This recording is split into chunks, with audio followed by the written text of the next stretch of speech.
This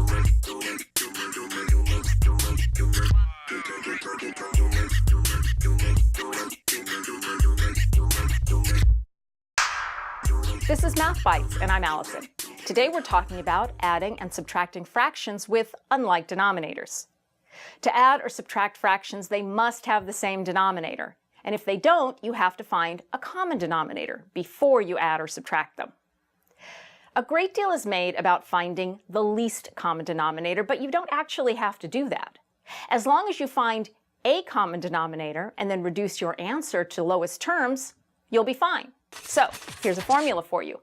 For any two fractions, a over b and c over d, where b and d are not equal to 0, then a common denominator of those two fractions will be the product of their denominators, b times d. Now, this might give you the least common denominator. It might not. It doesn't matter. Just reduce your answer to lowest terms. Okay, we're going to take this a step further, and I'm going to give you a formula for adding two fractions with unlike denominators. So here it is. A over b plus c over d is equal to a times d plus c times b all over b times d, again, where b and d are not equal to 0. This formula always works. You don't have to labor over trying to find a common denominator or the least common denominator. Just identify a, b, c, and d, plug the numbers into the formula, and reduce your answer to lowest terms, and you will find the correct sum. Let's take a look at an example of how to use this formula. So we have 3 over 5 plus 4 over 7. Those fractions have different denominators, so before I add them, I've got to find a common denominator. So first of all, identify a, b, c, and d. In this case, a is 3, b is 5, c is 4, and d is 7. Okay, let's plug them into the formula. So on the top we have a times d, 3 times 7, plus c times b, 4 times 5, all over b times d, 5 times 7. Okay, now it's just some arithmetic. On the top, 3 times 7 is 21, plus 4 times 5, 20, and that's all over 5 times 7, which is 35. Okay? The denominator remains unchanged, so you just write that on the other side of the equal sign, and then add the two numbers in the numerator. 21 plus 20 is 41, so we have 41 over 35. Now, is this in lowest terms? Is there a number that divides evenly into 41 and 35? No, there is not. So this answer is in lowest terms, and we are done. 3/5 plus 4/7 is equal to 41 over 35. Let's take a look at another example. We have 5 over 6 plus 3 over 4. Now, you try. First, identify a, b, c, and d.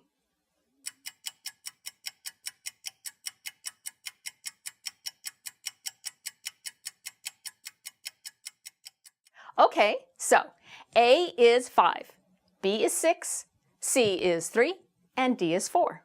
Okay, again, you try. Plug them into the formula and see what you get.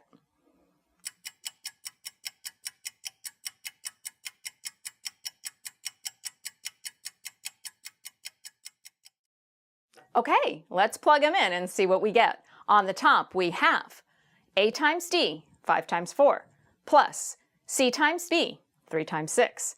And on the bottom, b times d, or 6 times 4. Okay, let's go through it. On the top, we have 5 times 4, that's 20, plus 3 times 6, that's 18. And on the bottom, 6 times 4, that's 24. Adding the numerators, we get 38 over 24. Okay, is there a number that divides evenly into both 38 and 24? Yes, there is. The number 2 divides evenly into both 38 and 24. So on the top, we have 2 times 19 over 2 times 12. Our 2's just become 1 and cancel out, and that leaves us with 19 over 12. So 5/6 plus 3/4 is equal to 19 over 12. Here's a fun fact. With just a slight adjustment, you can use a very similar formula when you're subtracting fractions. So if you have a over b minus c over d, then their difference will be equal to a times d minus c times b all over b times d, with b and d not equal to 0, of course. Let's take a look at an example. We have 4 over 3 minus 1 over 6. Identify a, b, c, and d. A is 4, b is 3, c is 1, and d is 6. Let's plug them in. Okay, on the top, we have a times d, which is 4 times 6, minus c times b, which is 1 times 3, all over b times d, which is 3 times 6. Okay, just do the arithmetic. On the top, we've got 4 times 6, that's 24, minus 1 times 3, which is 3, and on the bottom we have 3 times 6, which is 18. Okay, so that gives us 24 minus 3 over 18. 24 minus 3 is 21, so I have 21 over 18. Now, can we reduce this? Is there a number that divides evenly into both 21 and 18? Yes, there is. The number 3 divides evenly into both 21 and 18. So we get 3 times 7 is 21 over 3 times 6 is 18. Okay, those 3's just cancel out. They become 1. And that leaves us with 7 over 6. So our answer is 7 over 6. Works the same, adding or subtracting, the formula always works. Just remember to reduce to lowest terms at the end. Thanks for watching this episode of Math Bytes. I hope you found it helpful. If you like our videos, please subscribe to our channel. And if you have a topic you'd like us to discuss or a question you'd like us to answer, just email us. We're at contactmathbytes@gmail.com, and we will see you next time.